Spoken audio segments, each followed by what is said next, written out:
Está no ar o seu podcast Oxigenando Ideias, aqui diretamente da Ox Campinas Beauty. E o nosso convidado de hoje é o Dr. Antônio Carlos. Muito obrigado pela sua presença, Antônio Carlos. Obrigado pelo convite. Obrigado você de ter vindo, pô.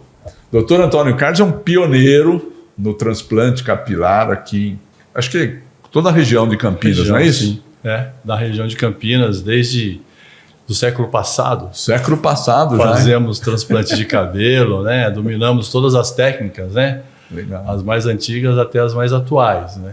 Legal. E somos referências, né? Desde essa época. Então, a primeira pergunta assim, que eu queria conversar com você primeiro. O que faz a pessoa querer fazer um transplante ou tirar a calvície? A autoestima? O que é que traz isso na pessoa quando te procuram? O maior motivo é melhorar a autoestima, né? Aquele estigma de ser careca, né? Ou de estar ficando careca, sempre pesa um pouco, né? Mesmo no subconsciente da pessoa, mesmo que não seja uma coisa que ele demonstre, mas sempre tem esse lado em que ele se sente um pouco diminuído pelo fato de ter uma aparência que lembra, né? A calvície, o careca, tá? Um outro fator importante para a pessoa querer fazer um transplante de cabelo é proteger essa pele do sol. Então, até existe uma indicação médica em pessoas que têm predisposição a câncer de pele em fazer o transplante de cabelo, porque o cabelo é uma barreira, né, à penetração de radiação solar. É claro que é a minoria, a maioria faz pela estética principalmente, mas quem faz também para proteger a pele acaba tendo o benefício da estética, né, porque gera um rejuvenescimento, né.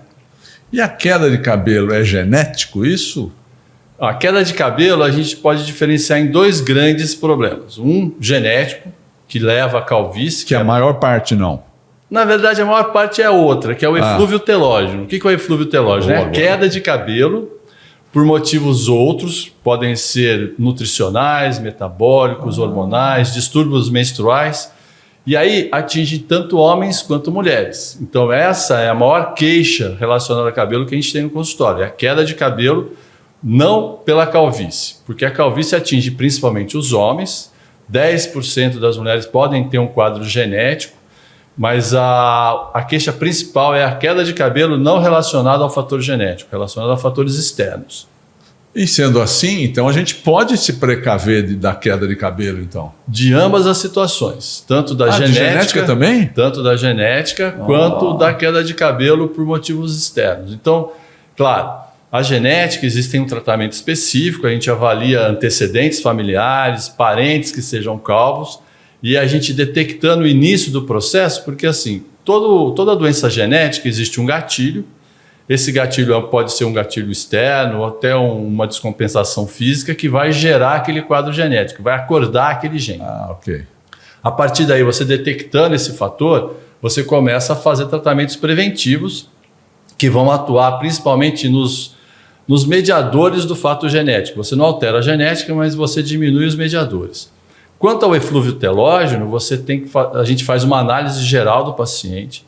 A partir do momento que existe essa queixa de queda de cabelo, não pela genética, a gente faz toda uma análise clínica geral, avalia questões para a mulher, principalmente questões menstruais, a parte de endocrinológica, como tireoide, hormônios femininos e outras situações que possam enfraquecer o organismo dessa pessoa a ponto dela começar a perder cabelo. E uma coisa interessante que muitos diagnósticos de doenças sistêmicas a gente faz pela queda de cabelo. Então é muito comum a gente fazer diagnóstico de hipotireoidismo quando a mulher chega se queixando de queda de cabelo. Síndrome de ovário policístico ou mioma uterino, às vezes a primeira manifestação é perda de cabelo. E aí a gente começa a investigar e ver que está relacionado a um problema físico e não só um problema ocasional. E é claro, né, é muito comum as pessoas terem queda de cabelo por estresse, um estresse excessivo também, né? Isso porque ocorre um aumento de cortisol. O cortisol é o hormônio do estresse e ele acaba afetando a qualidade da raiz do cabelo, que ela acaba não tendo tanta força para produzir o fio. E no homem, qual é a indicação para ele evitar essa queda de cabelo, então? No homem, por exemplo, tem alguma vitamina que possa tomar? Os hábitos? Quando a gente fala em calvície, a gente tem que intervir no hormônio É sempre o hormônio que afeta isso? O mediador da alopecia androgenética, ela chama androgenética porque tem um hormônio masculino, um derivado dele, um derivado da testosterona chamado dehidrotestosterona, que esse hormônio vai agir na raiz do cabelo, levando à morte da raiz.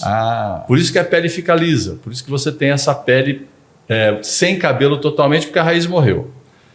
Quando você tem um eflúvio telógeno, que é uma queda de cabelo por fatores externos, a avaliação é igual para a mulher. A gente vai fazer toda uma análise clínica, avaliando questões hormonais, nutricionais. O homem, principalmente, o problema dele é nutricional. Às vezes ele tem baixa de vitamina D, baixa de vitamina B12, ou excesso um estresse excessivo que acaba subindo o cortisol. Então, assim, o tratamento, vamos dizer assim, para o eflúvio telógeno, ele é específico, mas a gente tem que tratar as causas que a gente encontrar. E para a alopecia androgenética, o tratamento é específico, mas age principalmente na questão hormonal. Quer dizer, então, dá para você evitar ficar com calvície. Dá para evitar, você se cuidar. Dá para você evitar. Não é fatídico. Você vai ficar careca e acabou. Dá para evitar. Não totalmente. Porque com o passar do tempo, muito, você retarda. Qual que é a proposta? A proposta do tratamento para calvície é você adiar esse processo o máximo possível. Então, normalmente pacientes que têm uma carga genética importante, a partir de 22, 23 anos, já começa a ter a manifestação da calvície. Quando você intervém nessa faixa etária, você retarda, esse processo todo, retarda até a necessidade da cirurgia por vários anos, porque nenhum tratamento ele é totalmente eficiente a ponto do processo não acontecer, mas você consegue retardar bastante. Então, tem pacientes que começaram a tratar desde cedo, desde o final da puberdade, e que agora, com 30, 40 anos de idade, estão tendo alguns sinais de calvície que a gente que não foi possível retardar e que a gente opera. Então, aí a cirurgia corrige, mas aí a falha a ser corrigida é muito menor. Sim. Porque quem não faz nada, no início do processo, vai chegar a um grau de calvície mais avançado, e aí a cirurgia já tem uma correção não tão boa quanto seria numa área menor. Mais difícil, né? Até porque não tem área doadora depois. A área doadora fica limitada. Hoje em dia, a área doadora ela não se limita mais só ao cabelo. A gente pode, em casos extremos, usar pelos corporais, o que a gente chama de body hair transplantation. Então é muito comum usar pelos da barba, do peito, do abdômen. Áreas que você tem uma boa densidade de pelo, é possível retirar uma parte desses pelos e usar no couro cabeludo. Claro que nunca na hairline. A hairline é essa primeira linha que separa a testa do couro cabeludo. Ali a gente sempre usa cabelo para ficar um aspecto natural. Mas para trás da hairline, principalmente na coroa, Sim, que começa a ter aqui. Que é aquele fradinho, que dizem. Lá pode ser usado pelo corporal que tampa a pele e fica com aspecto bom, natural. E quais são os tipos de transplante que tem? Tem 2 ou 3, que eles falam que é aquele FU e FUT, na verdade, assim. Como é que é o transplante hoje? Até o ano de 2005, 2006, o que a gente fazia era a tal da FUT, que é uma sigla em inglês chamada Follicular Unit Transection, em que a gente cortava uma faixa de pele da área da nuca. Nessa faixa de pele que a gente retirava, a gente dava ponto na região para não ficar aberto, podia fechar a pele. E essa faixa de pele era seccionada em milhares de implantes, milhares de unidades foliculares, que é o que a gente chama um implante. Aí, a partir de 2008, 2009, surgiu a possibilidade de você usar materiais muito delicados e retirar pontualmente cada implante. Cada folículo? Cada folículo. É a tal da Follicular Unit Extraction. Então, você extrai a unidade folicular individualmente, um por um. O que ajudou muito no decorrer do tempo, quando a gente foi pegando mais prática com essa técnica, é que a área doadora ficou muito mais ampla. Sim. Porque você não ficava limitado a só uma faixinha de pele, e na verdade essa faixinha de pele ela tinha que ser muito bem calculada para que você pudesse aproximar as bordas e não deixar uma cicatriz inestética. Então nem sempre podia ser muito larga e nem muito grande. Com essa outra técnica, a gente ampliou muito a área doadora na região. E outra, essa técnica permite a gente tirar material do corpo. É a mesma técnica para barba, para peito, para abdômen, que a gente usa tirando um por um. No início, era bem demorado. A gente tinha, assim... Imagino. O material... Era manual a princípio, depois ficou motorizado, mas os aparelhos eram meio precários. Hoje a gente tem equipamento que a gente consegue tirar 5.000 implantes num prazo de 8 horas. E o aparelho vai lá e busca esse folículo? Na verdade, na verdade sou eu, né, que vou lá. Sou eu atrás do aparelho. Sou eu atrás do aparelho, do motorzinho que vai lá e vai buscando um por um. Só que a gente criou uma maneira de fazer isso que acelerou muito a cirurgia. Então a gente consegue dar conta de uma cirurgia grande, de um grau 7 de... Bom, não falei, né? A calvície tem graus, né? Vai de 1 até 7. O totalmente calvo está no grau 7. E a gente consegue fazer cirurgias para pacientes grau 7, com 5.000 implantes, que seja, no intervalo de 8 horas por conta do sincronismo. Até porque a gente trabalha em equipe, né?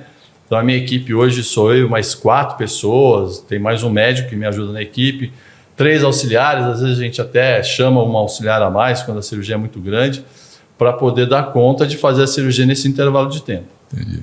E qualquer um, como você falou, do grau 7 a grau 1, qualquer calvície é possível fazer implante de cabelo? Na verdade assim... E pega, como diz o outro, pega? A gente tem uma taxa de pega até, vamos dizer assim, usando, por exemplo, a hiperbárica como um tratamento coadjuvante pós-cirúrgico, a gente aumentou a taxa de pega até para 98%. Jura? Então a gente tem uma taxa de pega alta, né? Isso é claro, depende da equipe, sim, da experiência claro. E tudo mais. Mas a gente tem uma taxa de pega em torno de 98%. E detalhe, onde a gente colocar, ele pega. Então ele pega no cabelo, mas pega na sobrancelha, mas pega na barba, pega nos cílios. Porque você pode fazer vários tipos de transplante. Pode, às vezes a gente faz cirurgias em várias áreas do corpo para cobrir. Então, por exemplo, mulheres que fizeram um lifting facial e perderam a costeleta por conta da cirurgia, a gente refaz a costeleta da mulher. Sobrancelha, que às vezes a mulher perde, né? Homem e mulher, né? A gente faz cirurgia de sobrancelha para homem também.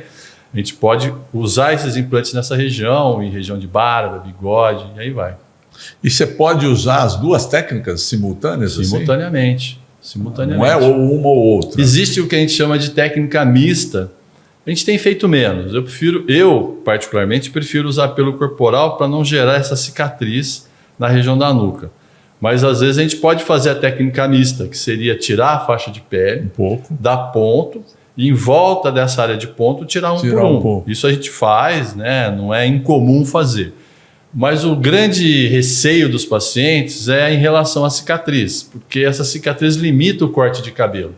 E hoje em dia está muito na moda as pessoas usarem corte degradê, em que você abaixa o comprimento do cabelo atrás e deixa em cima mais comprido. Isso vai acabar gerando a aparência da cicatriz.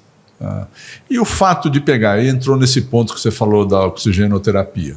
O fato da pega ser maior é em função, no caso da oxigenoterapia, da oxigenação que é feita no local, é isso? Porque o implante, né, a unidade folicular, ele passa por uma transição.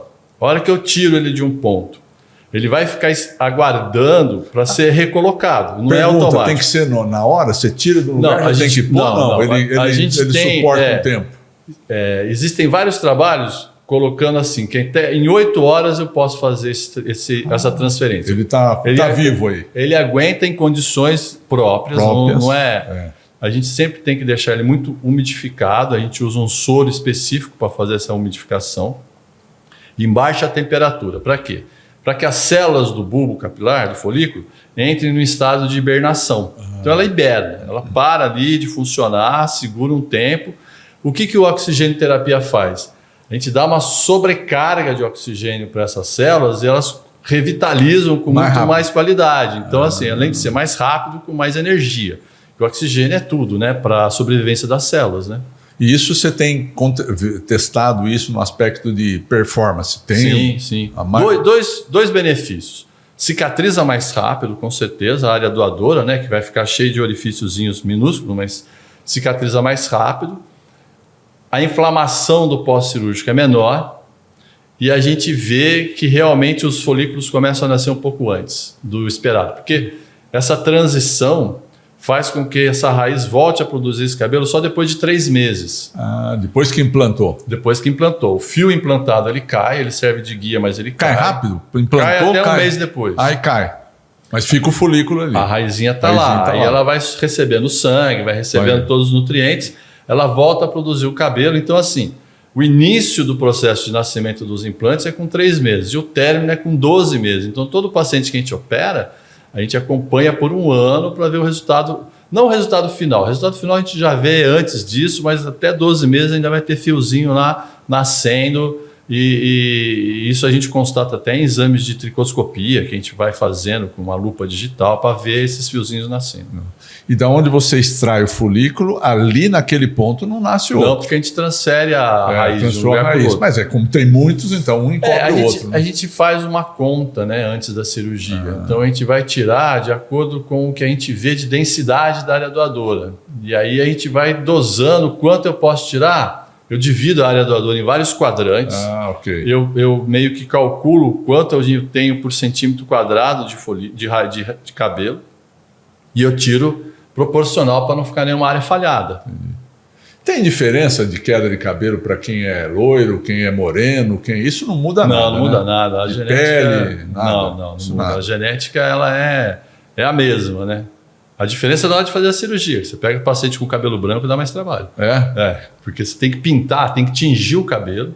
A gente usa pigmentos. É mesmo? A gente usa pigmentos cirúrgicos. Para poder achar o cabelo. Para poder visualizar. Senão você não consegue ver, né? É verdade. Você coloca o refletor ainda vai fazer aquele cabelo brilhar. Então aí que não vê mesmo. A gente tinge esse cabelo com pigmento cirúrgico. Eu gosto mais de violeta genciana, que é um pouco antisséptico. E depois a gente vai localizando os fios para poder tirar.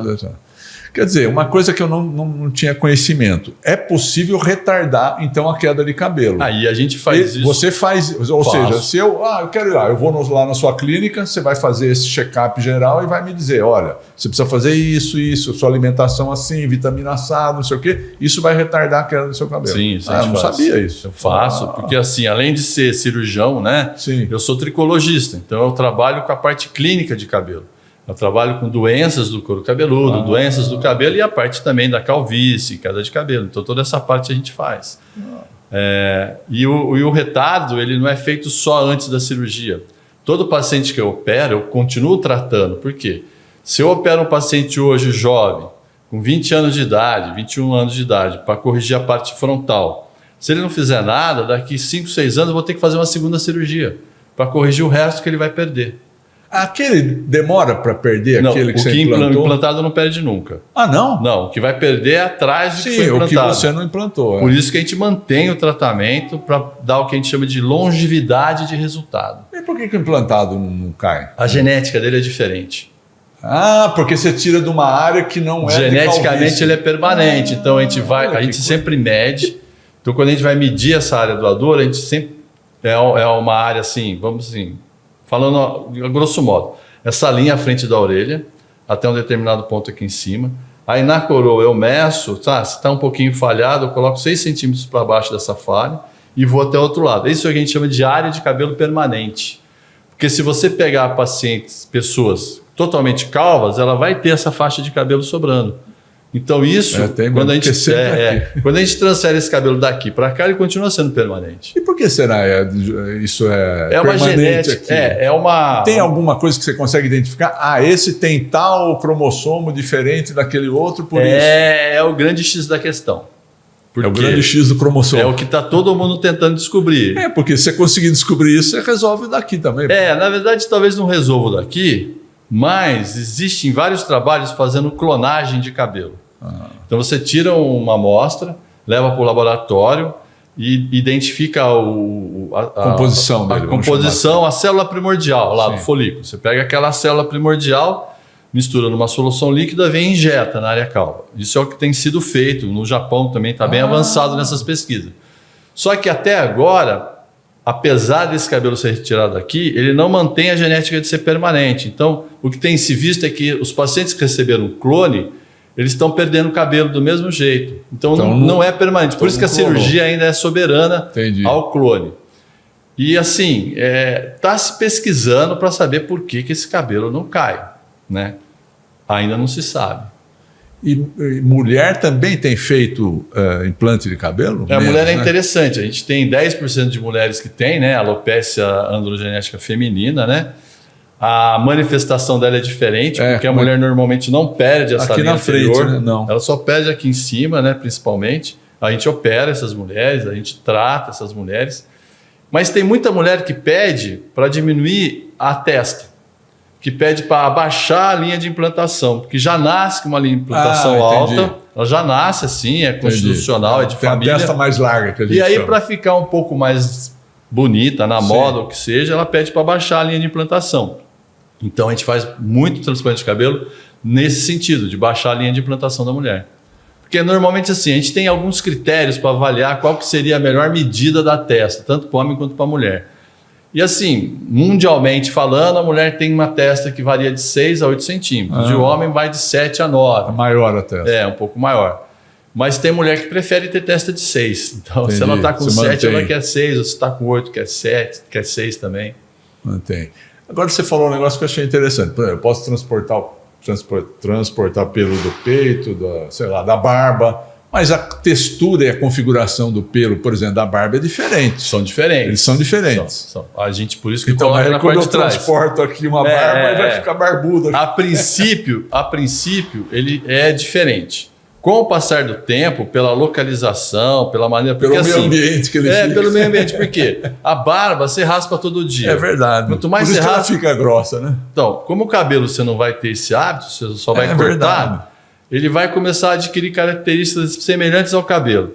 Mas a gente também trata esse fio. Então, é importante esse fio receber uma hidratação específica, uma maneira da gente deixar esse fio mais coincidente com os outros fios de cabelo. Vai estar. Então a gente tem procedimentos cosméticos que a gente faz nesse fio especificamente para ele ficar penteável. Porque a arte do transplante de cabelo é você recuperar a calvície e o paciente poder pentear o cabelo. Tanto é que existe todo um lado realmente de posicionamento do fio transplantado para que ele nasça. Isso que eu ia falar. Tem posição também. Tem posição certa. Para cá, para cima, para baixo. Então, assim, se você tem um redemoinho, eu tenho que colocar o cabelo seguindo o redemoinho para não ter um conflito de direção de fio. Senão o cabelo fica assim.